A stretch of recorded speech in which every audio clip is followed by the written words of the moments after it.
Welcome to Radio Fixer's channel. Subscribe for upcoming videos.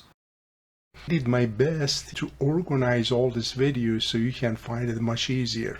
The way you access it, go to my channel, select playlist, and feel free to access all those videos. And meanwhile you're here in this channel, go ahead and subscribe.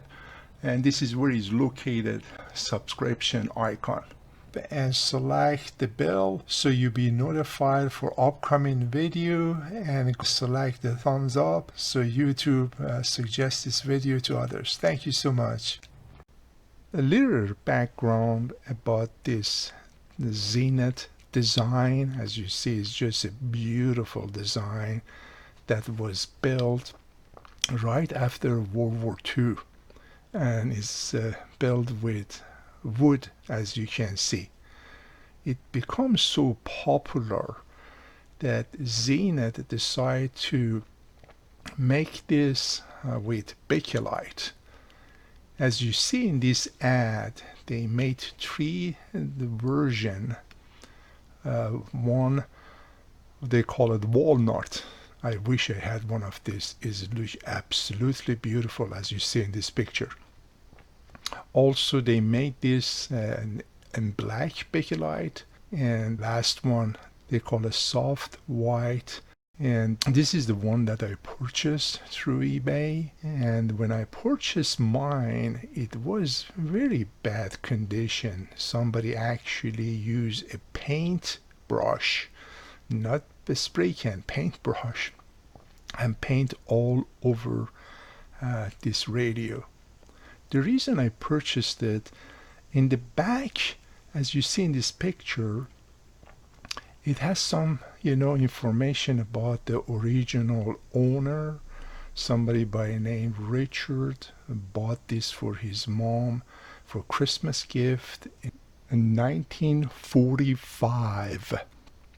So I was pretty interested, about this radio. The interesting thing about this radio was when I removed those 4 cardboard in each corner that somebody had with the staples, I noticed it has some great information inside. As you can see here, somebody named Frank Church was running for mayor. I assume this is what they were using, and that is for election on November 7, 1961 in Iowa. So I decided to repair 2 of them that was better condition, just to keep it with the radio. And this is another information that about this radio was very interesting. Sometimes when you buy the radios, you don't know what type of information you get with it. And I thought this was very interesting about this, that somebody bought this in 1945 for their mom, and then somebody else repaired this in 1961, the back panel. And so I thought to upload this so you also see it as well. I had a 2 option to fix this back panel. One, to recreate one. A second, to fix it.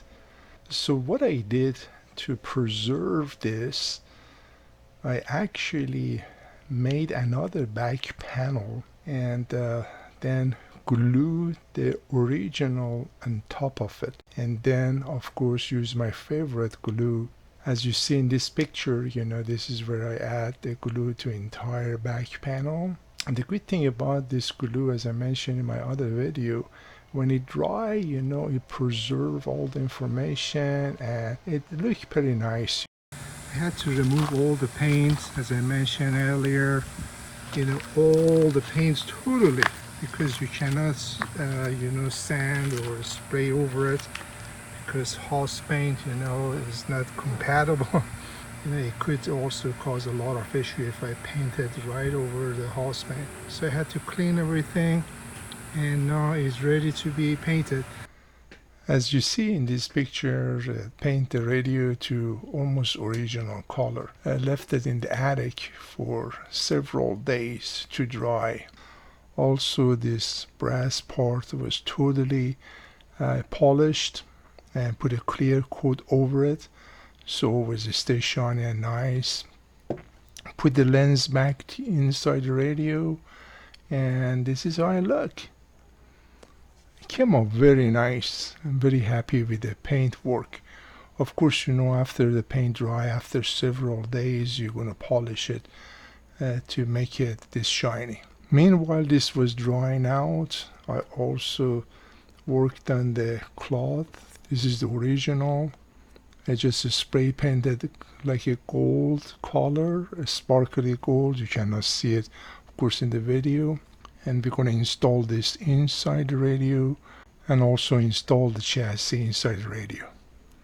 I was fortunate that this radio had an excellent chassis. The only thing I did to this chassis, just cleaned it pretty well. Of course, changed the line cord to the new version.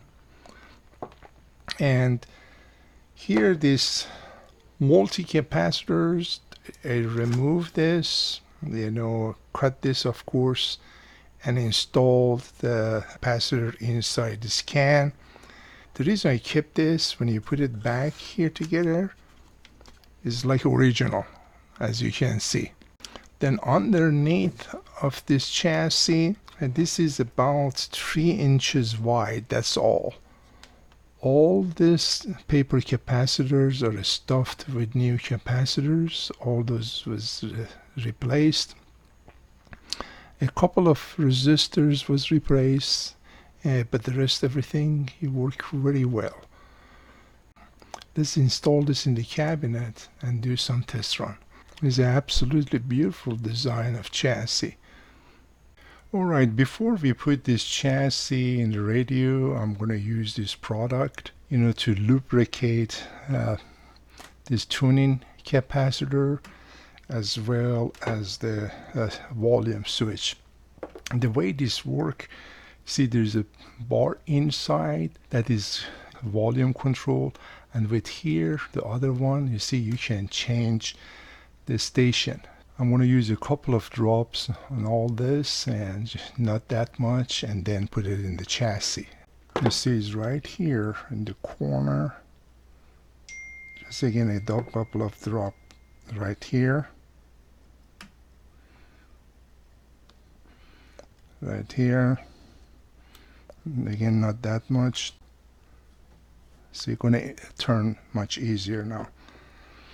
And now let's do it inside here as well. Yeah, a couple of drops should do. I'm going to turn this around a few times, make sure the liquid goes all the way inside. Now, much better.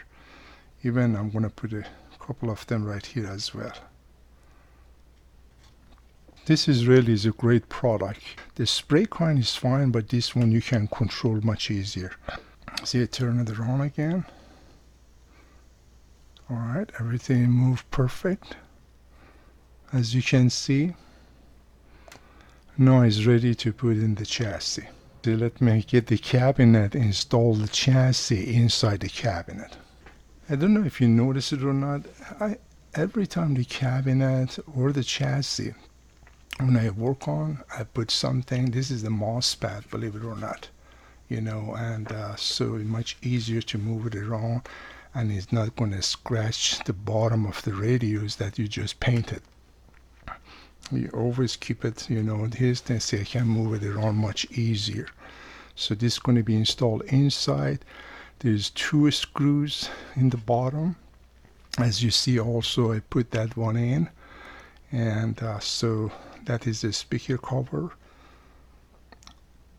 and there's a 2 screw here that you're going to install. You have to be very careful you don't put your finger into speakers. Whenever I work on the radio, I cover all the speakers. This is a lead for, usually get them from our recycling bin. It's the lid for the can, you know, cereal or anything like that. And that's what I use to cover the speaker. And when everything is ready, remove this, install the chassis in the cabinet. That's the best way to do. Again, a majority of people, they damage the speaker because they do not cover it.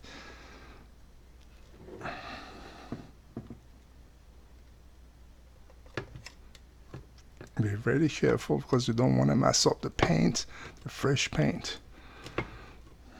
Need to go in a little more. Let's see. This is need to come inside. It came in. That is good. Okay. It goes all the way in. Then I'm going to install, of course, the 2 screws and make sure it's installed correctly. If you see right there, you see you have to line it up. Line up the hole. I think right there. Let's try it one more time. Yeah. Let's do the other one.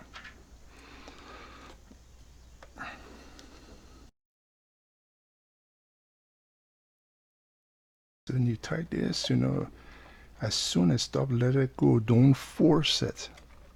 Don't force it. You're gonna crack the cabinet. You know, some of these cabinets are cracked because whoever was working on it, they made this thing too tight. You see, as soon as stop, I let it go. That's all I do. Same thing the other side. As soon as stop, let it go.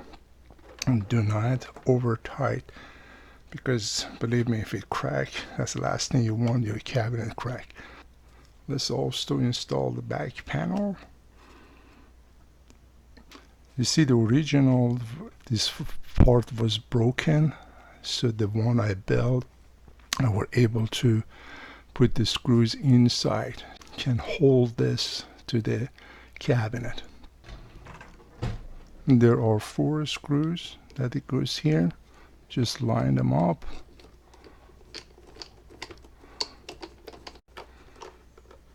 Okay. This is just, I want to get it started to line everything up.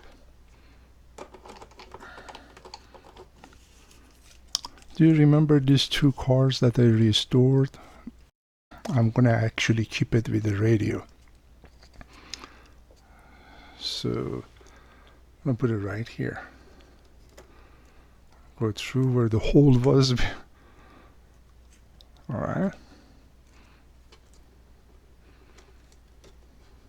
Those are actually the hole that whoever installed it was there. Now I can tighten all this.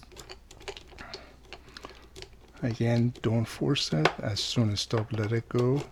Now, to hook this in the back, because I don't want this hang around, I have an idea. Got one of these twisty deal. And what I will do, see, I put this here, then I can hook it up right here, like this. Because I don't want this hanging around all the time. Since I'm going to put it in the shelf, right? They have this handle like that, but don't pick it up by handle. It's very flimsy. I usually pick it up like this, you know. It's great as a handle, but best pick it up like that.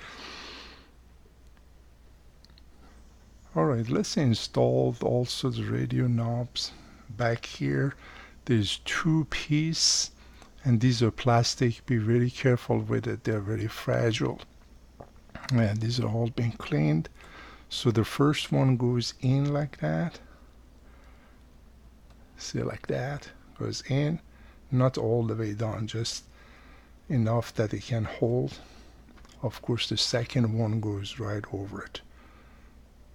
Okay, so these two knobs control, you know, the volume. This is the volume. The second one, of course, that we discussed, change the channel. All right, let's switch it up to electricity and test it.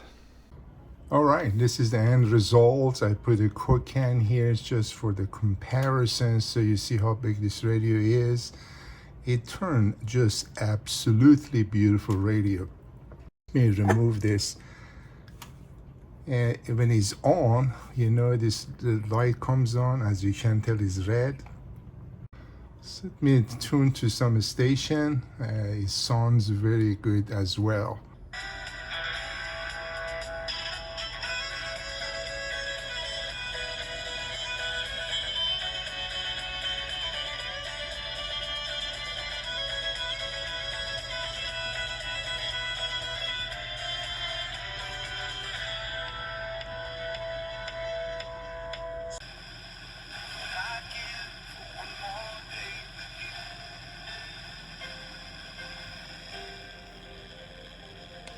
Alright folks, I hope you enjoy watching this video. It turns out such a beautiful. At this time I want to take the opportunity and thank my subscribers with their uplifting comments. You always encourage me to upload more videos since this is just a hobby of mine. Again, I appreciate you, enjoy all these videos, and you all have an awesome day. Take care. If you're interested to see more videos like this, feel free to subscribe to my channel and you will be notified when a new video being uploaded. You have a great day.